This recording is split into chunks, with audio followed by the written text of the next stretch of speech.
Civilian evacuations began from some of Ukraine's besieged areas on Tuesday, amid renewed efforts to create safe routes from cities being bombarded by Russian forces. Passengers were seen waiting on buses in what is said to be the eastern city of Sumy, according to footage uploaded by Ukraine's deputy head for the president's office. It is the first evacuation from a Ukrainian city through a humanitarian corridor agreed with Russia. The convoy is bound for the city of Poltava, further to the west.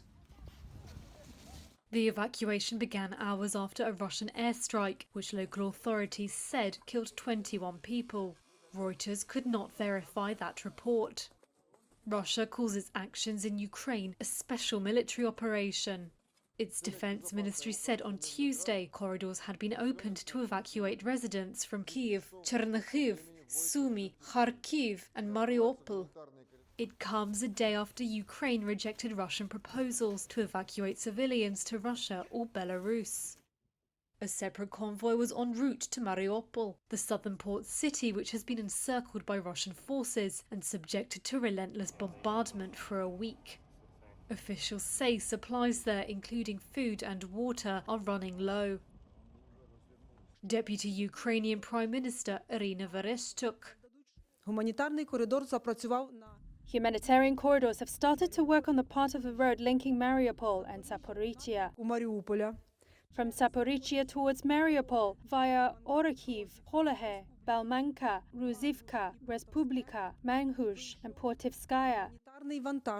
The humanitarian column has departed. It consists of 8 trucks as well as 30 buses. On their way back, they will take people, mainly women, children and elderly people.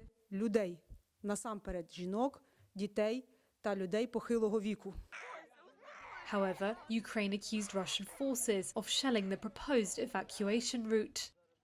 There were no immediate reports of any casualties, and Russia did not immediately comment. 2 humanitarian corridors from the city had already failed over the weekend, with both sides accusing each other of continuing to fire. The World Health Organization has confirmed that at least 9 people have died in attacks on healthcare facilities. It did not say who was responsible. Here's the WHO's Regional Director for Europe, Dr. Hans Kluger. It should not need saying that health workers, hospitals and other medical facilities must never be a target at any time, including during crises and conflicts. To date, we have 16 confirmed reports of attacks on health in Ukraine, and more are being verified. WHO strongly condemns these attacks on healthcare services.